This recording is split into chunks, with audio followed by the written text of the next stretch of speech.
आपका बहुत स्वागत है संतोष सुमन जी। और जो चुनावी माहौल है और चुनावी चर्चा के बगैर आज की चर्चा मुझे लगता है आगे आएगी। तो पहला प्रश्न चुनावी होगा और उसके बाद फिर हम बिहार की बात करेंगे, जो वॉक विद बिहार है उसके बारे में। सबसे पहले तो ये है कि एनडीए गठबंधन को लेकर और सीट सामंजस्य को लेकर ताजा अपडेट आप क्या देखते हैं? क्या अभी भी पार्टी क्लेम्स करेंगी, उसमें फिर मान मनोबल होगा और उस तरह की चीजें होंगी, या आपको लगता है कि एक सिर्फ फॉर्मूला हो चुका है हासिल और अब सिर्फ उस ओर पड़ना है? देखिए, हम एनडीए में ऐसी कोई बात नहीं है। हम लोग एक होकर के पूरे बिहार में सरकार के किए गए विकास के कार्यों को माननीय प्रधानमंत्री और मुख्यमंत्री जी के द्वारा बिहार में जो काम उसको हम लोग जनता के बीच में पहुंचाने का काम कर रहे हैं और पांचों दल एक साथ मिलकर हम लोग काम कर रहे हैं और सारे कार्यकर्ता स्तर पर है, बूथ स्तर पर है, सब मिलकर काम कर रहे हैं। जहाँ तक सीटों की बात है तो सभी दल अपने साथ है, अपनी विचारधारा के साथ जुड़े हुए हैं और सबकी विचारधारा एक है, वो है विकास की विचारधारा। जनता पर कैसे विश्वास, जनता का विश्वास जीता जाए, कैसे उनका आशीर्वाद लिया जाए, इसलिए काम कर रहे हैं और सब सम्मान के साथ हैं। और कोई दल हम समझते हैं कि कोई बड़ा छोटा नहीं होता है, सबकी अपनी उपयोगिता होती है और सब अपने अपने उपयोगिता के कारण ही जुड़े हुए हैं। तो हम समझते हैं एनडीए में इस तरह की कोई बात नहीं है। हम अभी आधिकारिक तौर पर बैठे नहीं हैं, आधिकारिक तौर पर बैठेंगे, एक दिन का मामला है, सब मिल करके सीटों का भी बंटवारा हो जाएगा। और जिस तरह से हम लोग चल रहे हैं, प्रचार प्रसार कर रहे हैं, जनता के बीच में जाकर के सारे मुद्दों को हमने विकास किया उसके बारे में जानकारी दे रहे हैं, ये निरंतर चलेगा। और आने वाला जो समय है, जो चुनाव का समय है, जहाँ जनता चुनाव करती है, हम समझते हैं उनका विश्वास एनडीए के ऊपर है, माननीय मुख्यमंत्री जी के ऊपर है। हम लोग बहुत ही कंफर्टेबल मेजोरिटी, जिसको हम 225 बोल रहे हैं, उससे कहीं ज्यादा वोटों से पुनः सरकार बनाने जाए। आपके खिलाफ एंटी इनकम्बेंसी फैक्ट होगा। कोई भी सरकार जो चलती है उसको लेकर थोड़ी नाराजगी रहती है, वो चाहे किसी सेगमेंट की बात हो। कोई छोटा सेगमेंट हो सकता है, बड़ा सेगमेंट होता है। बड़ा सेगमेंट होता है तो बदलाव होता है, छोटा सेगमेंट होता है तो सुधार होता है। और लोकतंत्र की खूबी भी यही है, खासियत भी है। अभी जस्ट चूंकि अभी हम बिहार में बैठे हुए हैं और नेपाल में कुछ होता हुआ हम लोगों ने देखा है, उसकी चर्चा विपक्षी दलों में बहुत ज्यादा है कि जैन जी बहुत कुछ कर सकता है इस चुनाव में। उनको इस बात पर भी संदेह है कि वोट काटे जा रहे हैं और वोटों की चोरी हो रही है। आप अपनी जनता को कैसे कन्विंस करेंगे कि जो कुछ भी है वो फेयर है और जैन जी आपसे सेटिस्फाइड हो? क्या सरकार ने ऐसा कुछ किया है अब तक? देखिए, बिहार के हर युवा तरक्की चाहते हैं, प्रगति चाहते हैं, बिहार का विकास चाहते हैं और कुछ ऐसे नेता हैं, विपक्ष के नेता हैं, जो बिहार में उससे रिलेट करते हैं, नेपाल से असंतोष पैदा करना चाहते हैं और इंस्टिगेट करना चाहते हैं उस ग्रुप को जो आज नए वोटर बने हैं, जिनके अंदर पोटेंशियल है, जो सकारात्मक सोचते हैं, उनको भटकाने का काम इन लोग कर रहे हैं। और जिस तरह से आपने एसआईआर का मुद्दा बताया, आप सबसे बड़ा इसका तो प्रूफ यही है कि अगर इसमें कोई गड़बड़ी होती, वोट की बात होती, चोरी की बात होती, तो जनता मालिक है। जनता जो हमारे मतदाता हैं बिहार में, वो मतदाता को पता है कि मेरा वोट वोटर लिस्ट में है कि नहीं, हम रजिस्टर्ड है कि नहीं।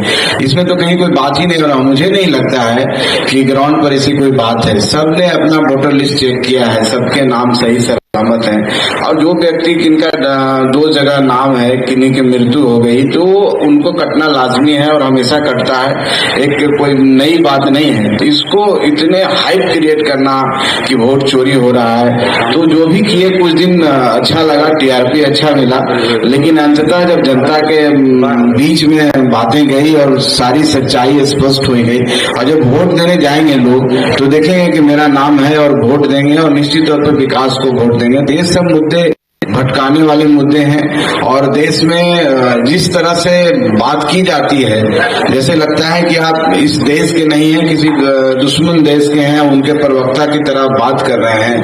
तो हम समझते हैं कि लोकतंत्र में और देश के लिए, दोनों के लिए खतरा है।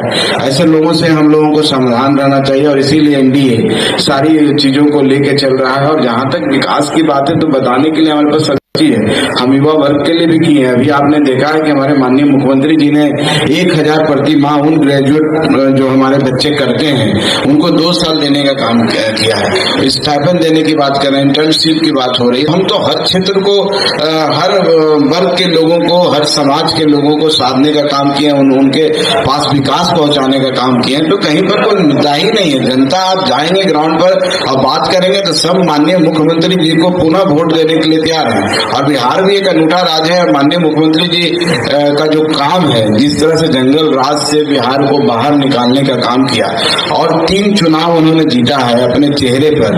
और हम चौथा जो 20 साल उनका टर्म हुआ, 25 से 30, फिर हम इसी बिना पर करते हैं। कहीं पर कोई एंटी इनकम्बेंसी नहीं है। सब लोग विकास को पसंद करते हैं, सब लोग भाईचारा को पसंद करते हैं। और सबने देखा है कि हमारे रहने का क्या मतलब है, उनके रहने का वो जिस तरह से बात करते हैं जंगल राज का, आज भी परछाई प्रतिबिंब नजर आता है। तो ऐसी कोई बात नहीं है, ग्राउंड पर सब ठीक है और हम लोग का जो टारगेट है उसको अचीव करने जा रहे हैं। अभी आपने स्टाइपेंड देने की बात की, युवाओं को साथ लेने की बात की, लेकिन युवाओं की जो मुख्य समस्या है वो है रोजगार। रोजगार के क्षेत्र में, उद्यमशीलता के क्षेत्र, उद्योगों के क्षेत्र में क्या बिहार वहां पहुंच सका है जहां पहुंचने की उम्मीद की जानी चाहिए? देखिए, आपने देखा होगा एक वादा किया था कि हम 10 लाख लोगों को नौकरियों देंगे और 12 लाख लोगों को रोजगार देंगे, और हमने उसको समय सीमा के अंदर ही पूरा किया। 10 लाख के आसपास नौकरी दिए, 39 लाख से कहीं ज्यादा हमने रोजगार दिया। हमारा अभी संकल्प है कि हम 5 साल में 1 करोड़ रोजगार और नौकरी देंगे। और अभी बिहार में पॉलिसी आई है, जिस तरह से हम लोगों को कह रहे हैं, जैसे उद्योग के लिए सबसे कि एक इंफ्रास्ट्रक्चर की जरूरत होती है, बिजली हो, रोड हो, शांति की जरूरत होती है, सिंगल विंडो सिस्टम की जरूरत होती है। ये सारा चीज बिहार आ चुका है। और उद्योग को प्रोत्साहन देने के लिए यहाँ पर कहा गया है कि आपको हम 10 एकड़ जमीन देंगे, 25 एकड़ जमीन देंगे।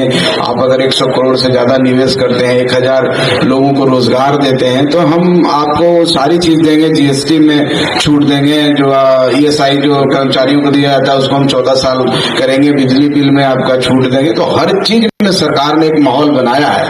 और हम समझते हैं कि आने वाला जो 5 साल है वो ऐतिहासिक होने वाला है। और बिहार के विकास के लिए जिस तरह से औद्योगिक क्रांति आने वाली है, निश्चित तौर पर हमारे युवाओं को रोजगार मिलेगा, सम्मान मिलेगा। और कहीं पर कोई प्लान की जो बात लोग करते हैं कहीं पर नहीं होगा, दम कम जाएगा। तो हम इस विश्वास के साथ हैं। और एक उदाहरण भी मैं देता हूं कि अभी माननीय मुख्यमंत्री ने जिस तरह महिलाओं के लिए, हमारी माता बहनों के लिए हर घर की एक महिला को उद्यमी बनाने का जो कार्यक्रम मुख्यमंत्री महिला रोजगार योजना का है, जिसके तहत हम 10,000 रुपया इस सितंबर माह में उन लोगों को देने जा रहे हैं। और वो रोजगार करेंगे तो 5-6 महीने के बाद उनको हम 2 लाख रुपया देंगे। तो ये ऐतिहासिक कदम है। और हर घर में उद्यमी हम क्रिएट कर रहे हैं, हर घर से रोजगार निकलेगा। तो बिहार में रोजगार की बहार होगी, नौकरियों की बहार होगी। और हम समझते हैं बिहार उन्नत राज्यों में पहले पैदान, दूसरा पैदान पर आने की हम पूरी कोशिश करें। चलिए ठीक है। सकता हूँ इधर व्यस्तता, चुनावी व्यस्तता है आप सभी की, ज्यादा समय आपका नहीं लेंगे, लेकिन फिर भी कोई एक चुनावी मंत्र बता दीजिए हम लोगों को, जो मंत्र चले और जादू छाए एनडीए की तरफ से। देखिए, मंत्र तो एक ही है, हम लोग एक हैं, एनडीए एकजुट है। और सबसे बड़ा मंत्र के पीछे है कि भाई हम डबल इंजन की सरकार हैं। केंद्र सरकार और बिहार सरकार दोनों मिलकर बिहार के विकास के काम कर रही है। कोई लोग आने के लिए कह रहे हैं, भ्रम फैला रहे हैं, उनके पास न क्षमता है, न संसाधन है, न नेता है। हमारे पास सब चीजें थे। हमारा मंत्र है कि हमारे पास विकासशील सरकार है, उसके नेता माननीय नीतीश कुमार जी हैं, और केंद्र की सरकार माननीय नरेंद्र मोदी जी जो हमारे माननीय यशस्वी प्रधानमंत्री हैं। और ये दोनों का कॉम्बिनेशन बिहार के विकास, और जितने भी लोग हैं अभी हमारे माननीय उपेंद्र कुशवाहा जी हैं, जीतन राम मांझी जी हैं, चिराग पासवान, ये सब एक कॉम्बिनेशन है जो समाज के हर वर्ग को प्रतिनिधित्व करते हैं और विकास को प्रतिनिधित्व करते हैं। हम समझते हैं यही हमारा मंत्र है कि हम एक हैं और एनडीए एक होकर के 225 सीट जीते।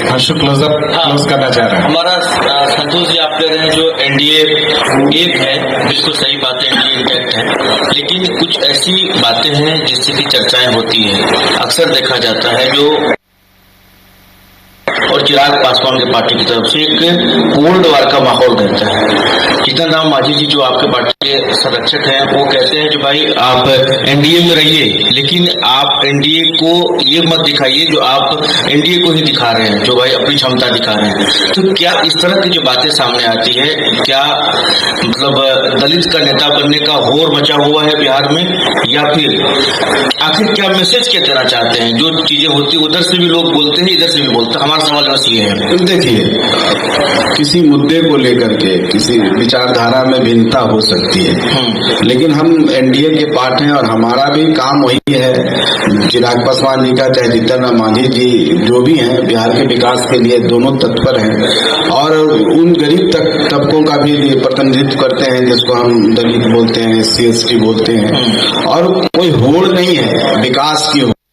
हम अगर ये सोच के अलग अलग हो जाएंगे और सभी समुदाय के वर्ग के अलग अलग नेता हो जाएंगे तो बिहार का भला नहीं होगा, बिहार का विकास नहीं होगा। हम एक समुदाय के नेता हो सकते हैं, लेकिन हम लोग ऐसे नहीं हैं। किसी मुद्दे को लेकर के, किसी विचारधारा को लेकर के भिन्नता है, लेकिन कोई ऐसी बात नहीं है। हम लोग पूरे सामंजस्य के साथ, बहुत ही खुशनुमा माहौल है एनडीए में और सब एक दूसरे का सम्मान करते हैं। हमको अगर पब्लिक सुन रही है, हमको मतलब कितना सीट हम रिजर्व करते हैं, हमको क्या चाहिए, कितनी सीटें चाहिए?